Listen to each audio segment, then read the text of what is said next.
Hi, students. This lecture will be on capital punishment.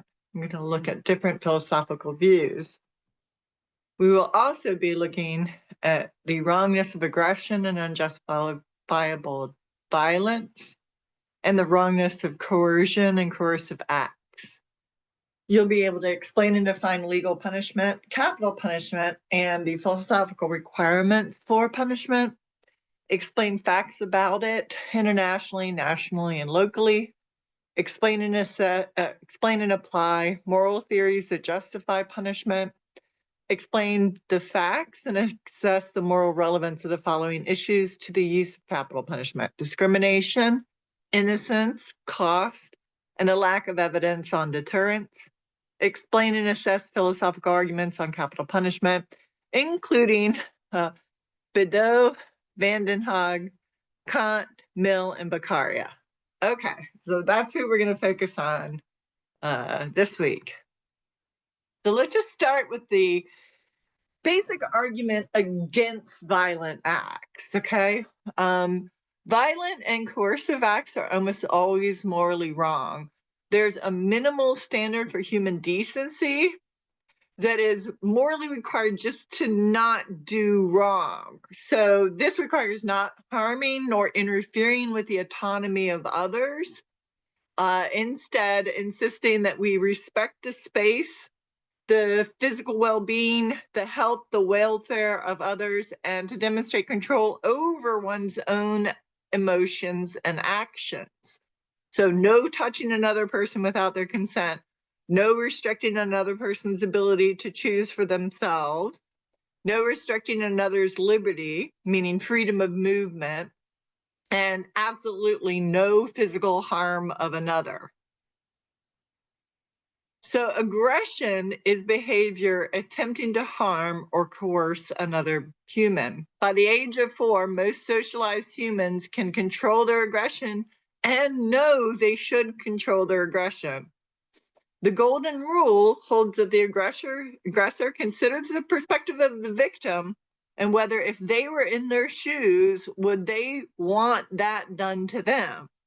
Since people generally seek to avoid pain and generally want to follow their own will, there's reason to refrain from acting in a harmful or coercive way to others. The reason is you wouldn't like it if it was done to you, okay?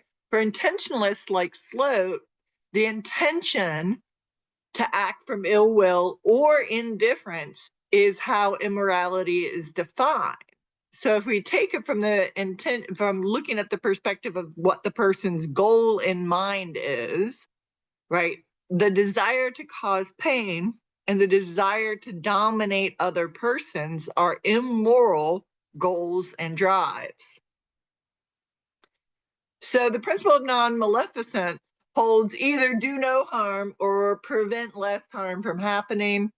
The categorical imperative, rule utilitarianism, and negative rights all imply that one should not create unpleasantness or harm to others, nor disrupt their autonomy purposefully. Nor do such practices that normally result from maleficence cause pain and incur infringements upon the rights of non-interference. So this is just a moral argument, making sure you understand, using multiple moral theories, that aggression and cruelty and coercion are not allowed. So it's wrong normally to act in a way that intentionally causes an individual to incur costs, disadvantages, discomfort, and harm or danger. Ideally, one should de-escalate potentially harmful or violent situations and never act against the consent of another. So that's a description of what negative rights, these crimes, I'm going to give you descriptions of the crimes so that you understand what's being asked. But I want you to match the description of what negative right it breaks with an example of the type of that immoral act or crime. So first would be interfering with a person's liberty. Liberty, again, we're using as freedom of movement. 2, interfering with a person's right to not be touched. 3, interfering with a person's right to self-determination. And finally, interfering with the person's right to live. So the possible crimes include fraud, intentional deception to secure unfair or unlawful gain, abduction, seizes, takes, transports, detains, or secretes another person with the intention to deprive such person of freedom of movement, first-degree murder, murder by any willful, deliberate, and premeditated killing, and finally, battery, the unlawful touching of another done in a rude, angry, or vengeful way. Now, I'm talking about laws because we're going to talk about legal punishment, but what I'm trying to do is firmly assert the relationship between crimes and the immorality of the acts, particularly acts against persons, that those crimes are targeting, okay, as trying to deter them, deter people from committing such crimes. So the worst moral offenses involve loss of life, sexual aggression, and or torture. Sorry, trying to just spit that word out. Torture is the intentional infliction of extreme physical suffering or substantial curtailment of the exercise of the person's autonomy on some non-consenting defenseless person. Okay, so I'm going to put it in easier language. That's the definition. So if somebody willfully inflicts extreme suffering on another person or in some way prevents them from their liberty of movement substantially, okay, and this person is neither consenting nor able to defend themselves, then that's torture. So I want to go through, and I know this is depressing, horrible stuff to talk about, but I want to talk about why morally it is depressing and horrible to talk about, okay? So why is torture one of the worst moral offenses? First, the desire to act coercively and or in a way that causes harm and fear is simply wrong, okay? So having the desire and the intention and those thoughts in the first place is morally wrong. Recognizing another individual as a moral individual includes recognizing that each one of us creates our own moral character and makes our own moral choices. This should be respected about us. This is sort of according to Kant, the most amazing thing about us is our moral autonomy. When a person is being tortured, they have no power to end the torment, nor the ability, for example, to focus their own thoughts, really have their own thoughts. It goes against never injure nor cause harm to defenseless persons. The act itself is wrong because it involves a great deal of suffering. And the person who desires to torture the other lacks basic empathy and may actually enjoy subjugating another human and or enjoy causing them pain. So, psychologically, sexual offenders are often characterized by the immoral general psychological goals of malevolent hostility. So, wanting to hurt their victims, asserting and reassuring themselves of their false belief about superiority, first, that it exists, and second, that they are superior beings. C, it's wrong in intention, the act is wrong, and the likely impacts are negative and can be deeply harmful and permanent. So those are just some of the reasons that sexual offenses are considered grave offenses. What additional reasons support the wrongness of non-consensual sexual acts? So, active reflection 2, should the deliberateness of an act contribute to its moral wrongness? Explain the reasoning. Here I have a gradations of evil scale created by a sociologist. I believe he's a sociologist. It might be a criminal psychologist. Don't quote me on that. But anyway, this idea is that it's just going through how some crimes appear intuitively easy to calculate as worse than other crimes. So killing in self-defense, right, would be justifiable homicide. Category 2 would be impulsive murders, okay, with some psychopathic features. Murders of more severe type would be next. Murders with malice aforethought would be next. Murders where psychopathy is apparent would be almost the worst. And the worst would be serial killers, torturers, and sadists. Okay? So should the desire to satisfy the desire to feel superior, so ego drives, be ranked as less morally blameworthy than the desire to torture another? Explain your reasoning. So when there is conflict, a legal system functions to settle disputes fairly and to punish wrongs impartially. A legal system offers a process aimed at fairly ensuring civil order and enforcing rights in place of private acts, particularly in place of private acts of vengeance. The goal is, by having law, people don't have to use private force to enforce their contracts or their basic rights. Instead, a legal system is in place to do that.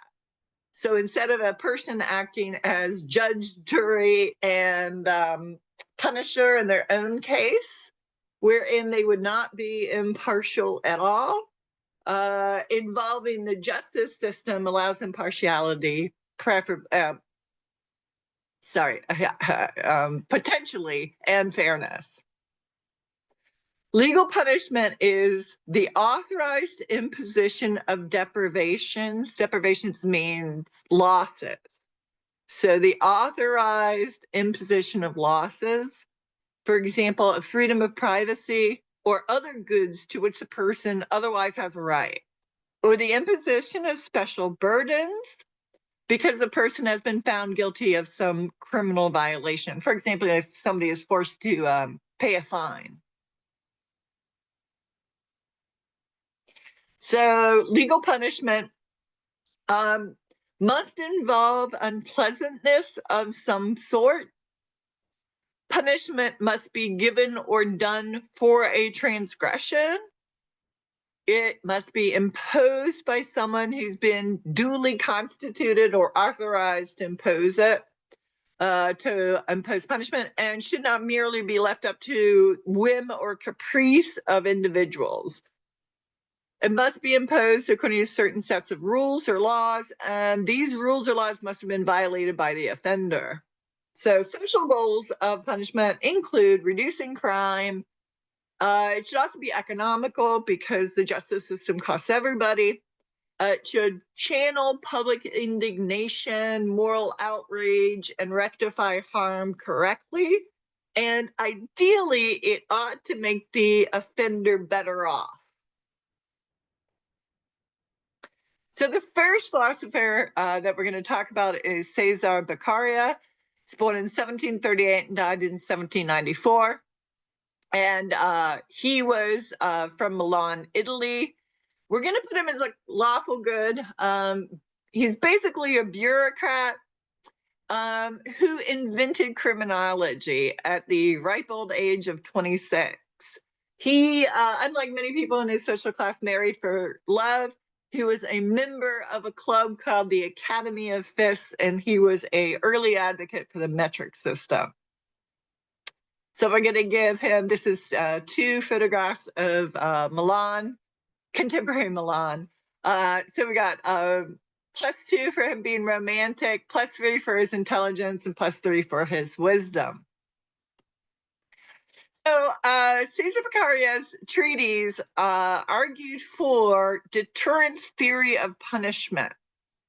So the idea here is that individuals make decisions based on what will garner them pleasure and what will avoid them pain. And unless deterred, they will pursue their own desires, even by committing crimes.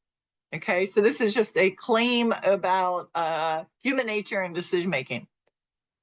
So deterrence theorists believe that if punishment is severe, certain, and swift, a rational person will measure the gains and losses before engaging in crime, and will be deterred from violating the law if the loss is greater than the gain. So the idea is that people are rational decision makers, even criminals. Okay, and if it's positive that a person, if they commit a crime, that they'll get swift, certain, severe justice, then they'll think about that, they'll weigh that as a risk when they're considering, when they're decision making about potential crimes. So that's the deterrence theory. This is interested in preventing future behavior, so preventing or deterring crime before it even occurs. In deterrence theory, the person who is being punished is acting as an example for the general community as well. Now, retributive theory of punishment holds two main portions or parts. There's the redress part and the proportionality part, and they're both part of retribution. Okay, so the redress of the wrong done, this is the idea that if somebody commits a crime, they deserve to be punished for committing that crime. So this is called redressing the wrong done, and this allows some compensation to the victim and also to society at large for the harm done. Retributive theory of punishment seeks to administer punishment in proportion to the wrong done. Okay, so we'll notice when we talk about capital punishment in the United States, the crimes in the states that one is allowed to punish with capital punishment have to be murder plus some special circumstances. Okay, so only murder would equal, first-degree murder would equal something severe enough to be executed for. So the proportionality principle holds that the severity of a punishment must be reasonable and proportional to the severity of the infraction, or one should let the punishment fit the crime. So capital punishment, or the death penalty, is the legal execution of a convicted criminal. Punishment by death is therefore the deprivation of a person's right to life as a result of some criminal violation. So I'm going to give you as many facts as I can about the state of capital punishment as a legal punishment around the world, and then nationally and then locally. So internationally, in 2024, there are about 1,518 publicized executions, primarily by Iran, Iraq, and Saudi Arabia, and with many of those for drug-related offenses. 144 countries around the world currently do not impose the death penalty. Capital offenses around the world include aggravated murder, treason, espionage, military justice, drug trafficking, human trafficking, political dissent, incest, rape, sodomy, adultery, homosexuality, and religious offenses. So I want to just start you off thinking about this topic. Active reflection: should some of these crimes not be death penalty worthy? So here we have a map of the US with the death penalty status. So we can see the ones that have been executing in the past 10 years, the ones where there's been no executions, but it's still legally there, the governor imposed moratoriums, and the ones that have no death penalty. You'll notice that Virginia is one of the no death penalty states, which is actually very recent. So capital punishment is legal in 27 US states, and 25 executions occurred in 2024. There's almost 2,100 people on death row in the US, and 46 of them are women. The US government and the US military have people awaiting execution, so 7 altogether with both of those. So, okay, think about this way. We've got US government has death penalty, US military has death penalty, and then states have the death penalty. Some states have the death penalty. So some methods for the death penalty currently are nitrogen, hypoxia, firing squad, electrocution, and lethal injection. Virginia repealed capital punishment, converting the 2 remaining death row inmates' sentences to life without the possibility of parole. Up until that point, Virginia had executed 1,390 people.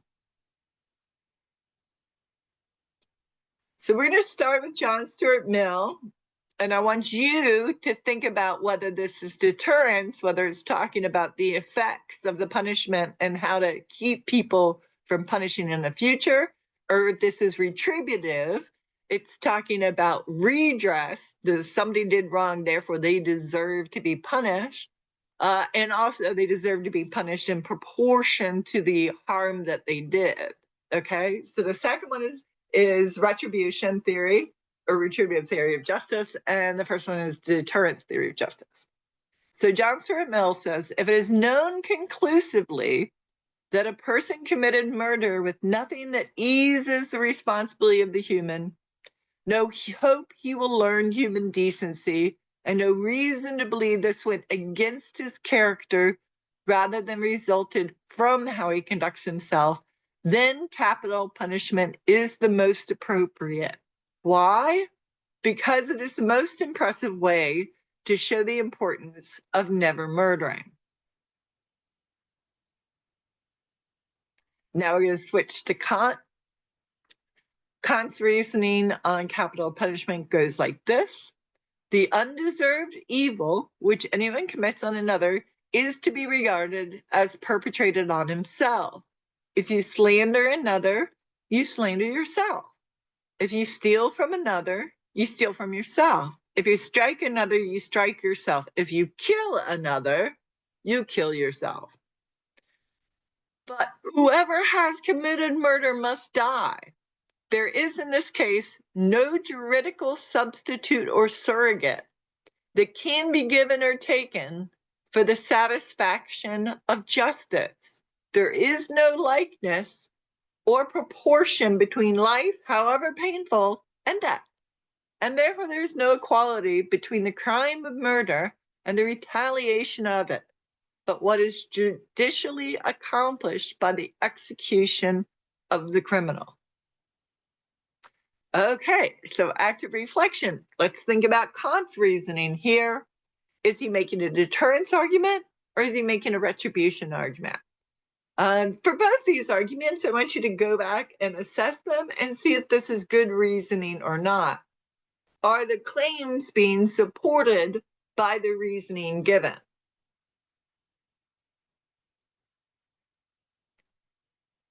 Now we're going to check out Beccaria's reasoning here, and I want you to consider whether it's consequentialist, deontological, virtue ethics, or rights-oriented.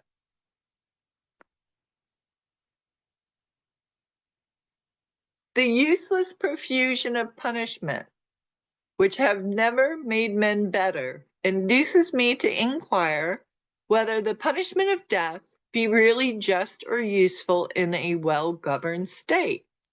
What right, I ask, have men to cut the throats of their fellow creatures?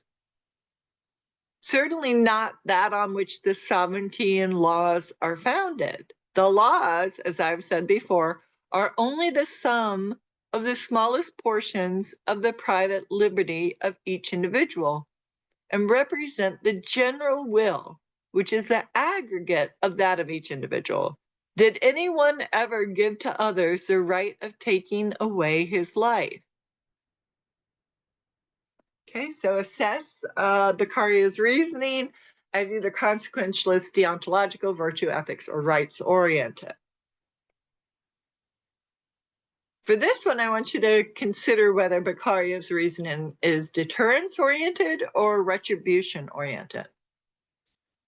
The death of a criminal is a terrible but momentary spectacle, and therefore a less efficacious method of deterring others than the continued example of a man deprived of his liberty, condemned as a beast of burden to repair by his labor the injury he has done to society, If I commit such a crime, says the spectator to himself, I shall be reduced to the miserable condition for the rest of my life, a much more powerful preventative than the fear of death, which men always behold in distant obscurity.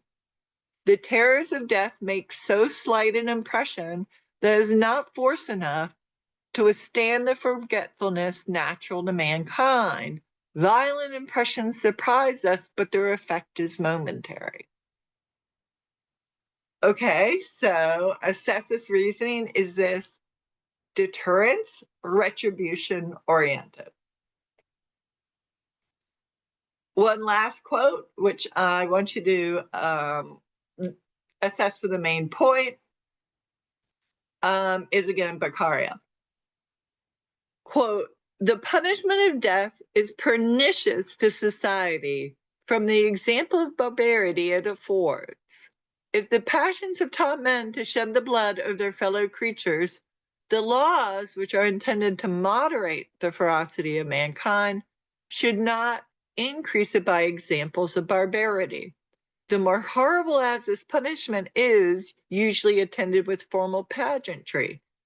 Is it not absurd that the laws which detest and punish homicide should, in order to prevent murder, publicly commit murder themselves? Okay, so which is the main point about the barbarity of the punishment? And according to Beccaria, one, it creates more unhappiness by harming additional people. Two, it is uncivilized to act like animals. Three, it sets a bad moral example from the state. Four, A and B.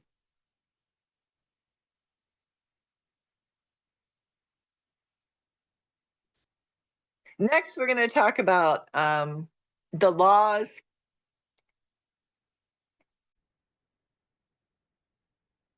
Okay, so in 1972, in the United States, the Supreme Court stopped the death penalty. Okay, so for 4 years, there was no death penalty after Furman versus Georgia.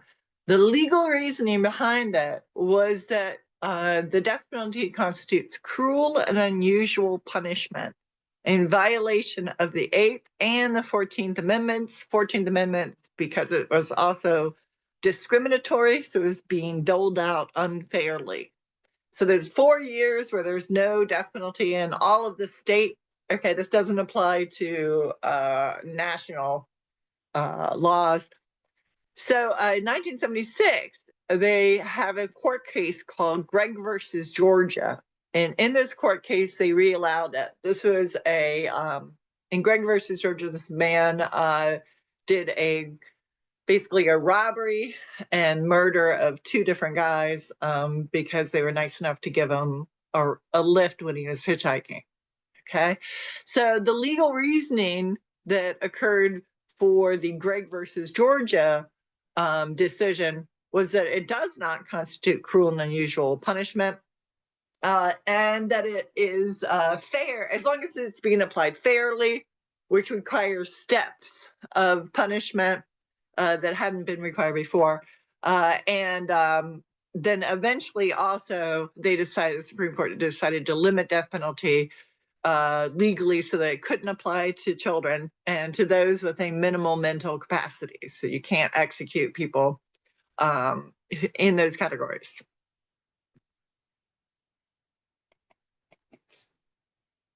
I don't know if you've ever read the John O'Hara novel Appointment with Death or heard the reference in popular culture. But in this, an appointment in Samara, a person sees death in town and runs to Samara, only to find death had an appointment with him there in Samara all along. So basically, he sees death in town and he tries to get away from death, and he goes as far away as he can. And one day, when he shows up at the next place, there's death. And the guy says, not the next day, but that day, the death says to him, I was surprised to see you this morning because I knew we had an appointment in Samara today. So that's appointment in Samara is just a cultural cliche that I'm going to talk about in relation to the Gregg versus Georgia case. So Gregg was on death row, waiting to be executed. He was going to be executed the next day, and wildly, there was a horrible prison break that broke out the guys from death row. And they traveled as far as they could that night. They got up to North Carolina, where they stopped, and they started to drink at a bar. Okay, so just to be clear, if I don't have this story incorrect, Gregg is with the guys who are also murderers, right, hanging out after they've broken out of prison in Georgia, up in North Carolina, and somehow he pisses them off, and they kill him that night. So the idea of the appointment in Samara here is he traveled with fellow death row inmates to North Carolina, where his appointment with death was that day either way. So you'll notice that I have assigned two articles for you, the Bedau article and the Vanden Haag article. The Bedau article goes over why the ACLU is against death penalty and what they state their reasons are. I want you to go over this yourself. I'm just going to pick some of them out and go and mention them. And I want you to tell me if these are primarily moral problems, practical problems, or legal problems. So first, capital punishment is cruel and unusual. Next, state authorized killing demonstrates a lack of respect for human life and gives the message killing is sometimes allowed. 3, capital punishment denies due process of law. Number 4, death penalty violates the constitutional guarantee of equal protection under the law. There are still defects in death penalty laws. Capital punishment is not most effective at deterring crime and wastes resources. Finally, a decent and humane society does not deliberately kill human beings. So categorize these as either primarily moral, practical, or legal. So when Virginia did have the death penalty, I'm just going to give you 2 examples of the types of crimes that were death penalty worthy in Virginia. So the last Virginia execution killed Eric Sutphin.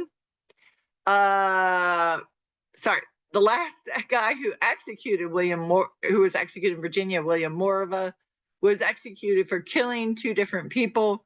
He was being held in custody, and he was having beliefs and paranoid delusions. And because of those delusions, I think he hurt himself to get into hospital or something. But when he was in the hospital, his plan was to escape.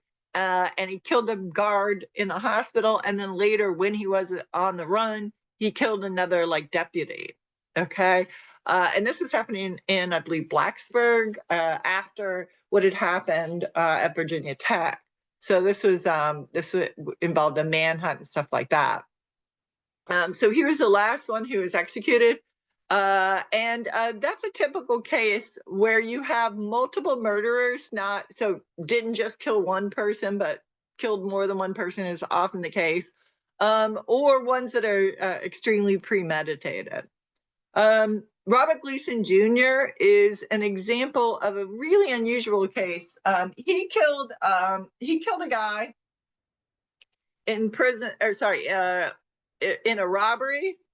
And he was purportedly an outlaw biker enforcer. Okay.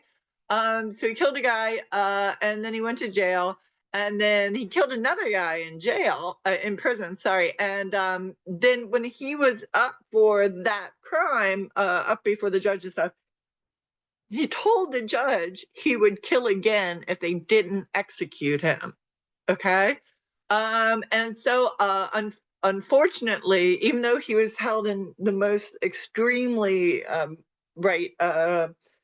held alone in a cage every day with 3 guards who would come and bring him out when he needed to come out and move him, he still managed somehow to talk somebody into faking getting murdered and then murdered somebody. murdered that guy for real in prison. Then he finally did get the death penalty.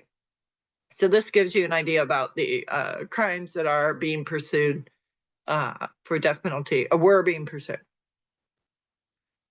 So now we're going to go over the questions of practice in the US and possibly morally relevant facts. So these are, I'm going to try to give you facts when we know them. When we don't know them, I'll say it's unknown, or scholars disagree. But let's talk about innocence first. So scholars, after examining 7,482 cases, estimated that 1 in 25 death row inmates were wrongly convicted. So they conclude that at an error rate of about 4%, it's probable that several of the 1,320 defendants who have been executed since 1977, since Gregg versus Georgia reinstated it, were innocent. Questions about, does the death penalty deter crime? This is both a philosophical question and an empirical question. The empirical question is not settled. Neither is the philosophical, of course. So the question is, do people think ahead of time about getting the death penalty, and that prevents them from committing first-degree murders that they would have committed?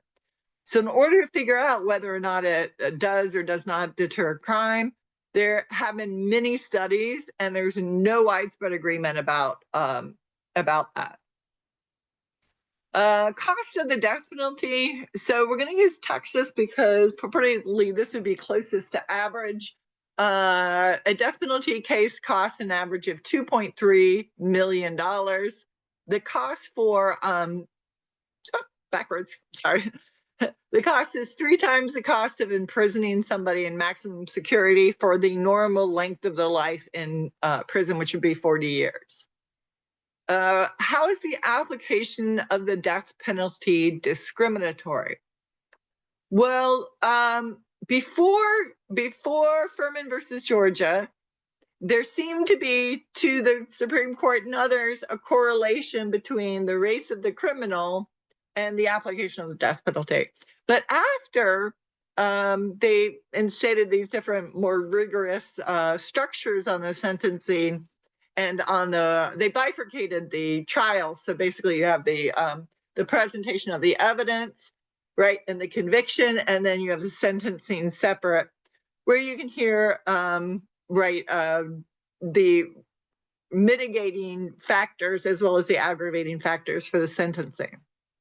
So after that, instead of it being discriminatory by the race of the criminal, it seems to discriminate by the race of the victim.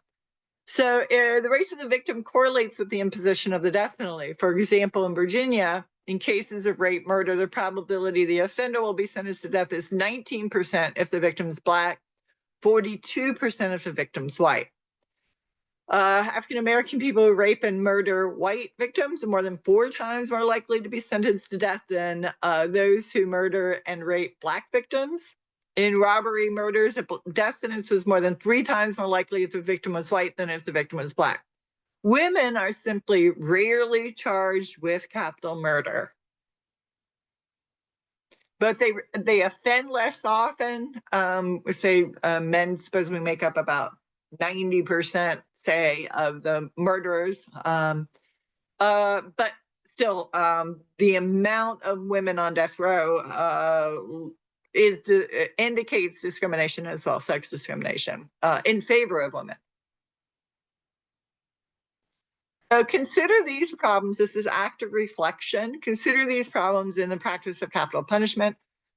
Discrimination, risk of innocence, wrongly convicted and killed, the cost of death penalty versus life in prison, the lack of any consensus from experts about whether capital punishment does indeed deter murders, and whether any of these issues matter to the morality of capital punishment. So our first scholar is Ernst van den Haag, who was born in 1914 and died in 2002. His hometown is The Hague, hence van den Haag. from the Haag. His class would be rebel leader, scholar of crime.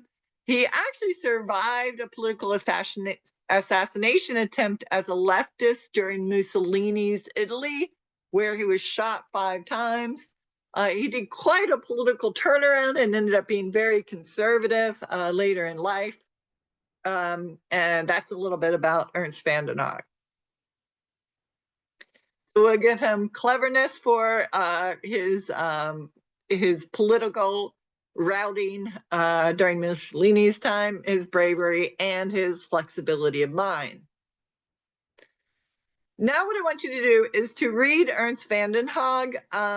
What I'm going to do is I'm going to show you where this is on the internet just so you can read along. So I'm going to switch over to share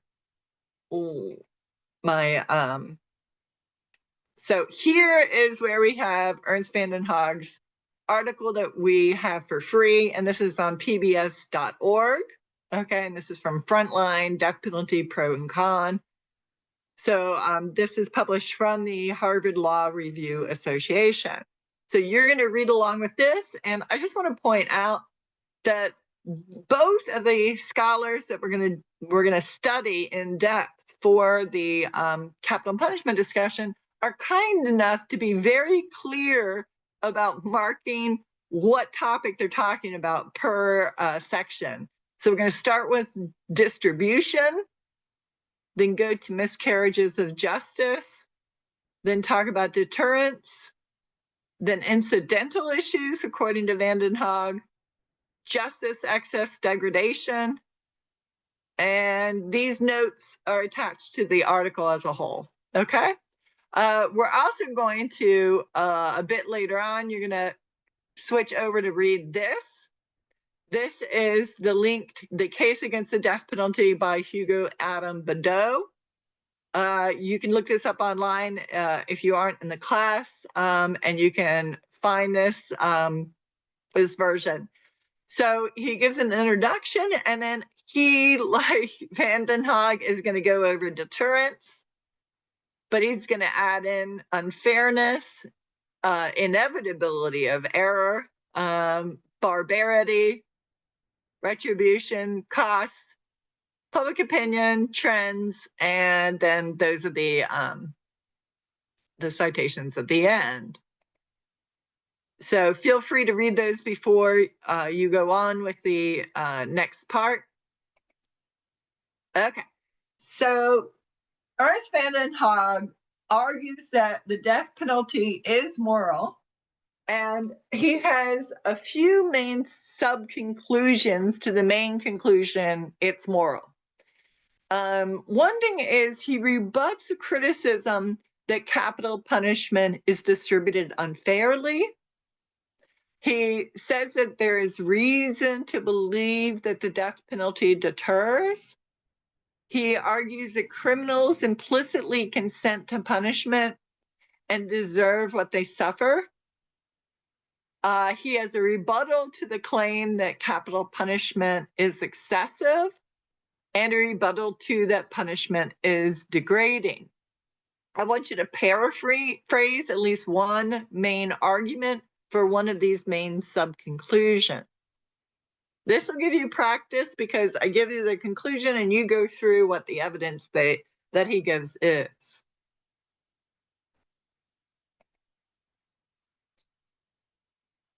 So let's talk about van den Haag's, this is his quote on miscarriages of justice. This argument is meant as a rebuttal to his opponent's position, so I want you to analyze whether it is an effective rebuttal or not. Basically, what do you think of this argument? Is it good or bad reasoning? In order to figure out if it's good or bad reasoning, I'm going to be giving you, here you go, a discussion of arguments from analogy as well. Okay, but first I want to just go over some of the main arguments that he gives. He says, I do not doubt that over a long enough period, miscarriages of justice will occur even in capital cases. Despite precautions, nearly all human activities, such as trucking, lighting, or construction, cost the lives of some innocent bystanders. We do not give up these activities because the advantages, moral and material, outweigh the unintended losses. Analogously, for those who think the death penalty just, miscarriages of justice are offset by the moral benefits and the usefulness of doing justice. For those who think death penalty unjust, even when it does not miscarry, miscarriages can hardly be decisive. So is this a good rebuttal?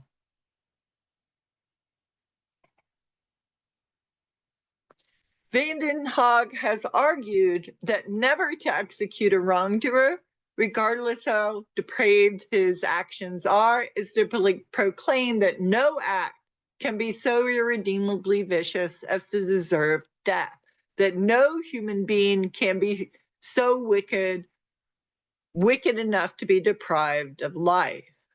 Is he right? Why or why not? And I apologize here that the quote got cut off visually. Should capital punishment be reserved for people who, for example, commit genocide or other international crimes? Why or why not? So you're going to analyze Vanden Haag's argument. In his introductory paragraph, what reasons does Vanden Haag point to on why the question of the morality of capital punishment endures? A, it's the harshest punishment. B, it's irrevocable. C, execution is the only corporal punishment still applied to adults. Or D, all of the above. So when I ask you to assess analogical reasoning, an argument for analogy comes from comparing two things and saying they're alike in some respect. Therefore, they should be alike in a further respect. So if you have analogical reasoning, the way to analyze analogical reasoning is first to figure out what's being compared. Okay, so let's go back for a second to this analogical argument that Vanden Haag gives about miscarriages of justice. So what is he comparing miscarriages of justice to in this paragraph? Next, you're going to identify points of similarity and or dissimilarity noted in the reasoning, particularly if there's something that's not noted but obvious that would go against the reasoning as well. You want to take notes of what we call disanalogical points. Always identify the conclusion. That's the first thing you do before looking at the reasoning. Is what is the conclusion? How strong is that claim, and how well supported is it given the strength of the claim?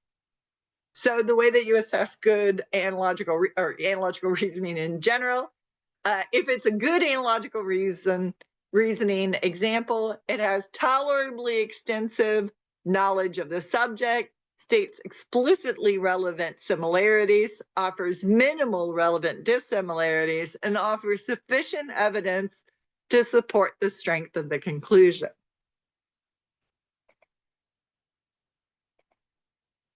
Oh, sorry. He offers a rebuttal to the objection. Sorry. He argues from this quote, some men probably abstain from murder because they fear that if they commit murder, they would be hanged. Okay. Does Vanden Haag agree with this quote? In section 2, Vanden Haag argues, another argument heard at least since Beccaria is that by killing a murderer, we encourage, endorse, or legitimize unlawful killing. Yet, although all punishments are meant to be unpleasant, it is seldom argued that they legitimize the unlawful imposition of identical unpleasantness. Imprisonment is not thought to be legitimized kidnapping. Neither are fines thought to legitimize robbery. Is this an effective rebuttal? Why or why not? Is it good or bad analogical reasoning?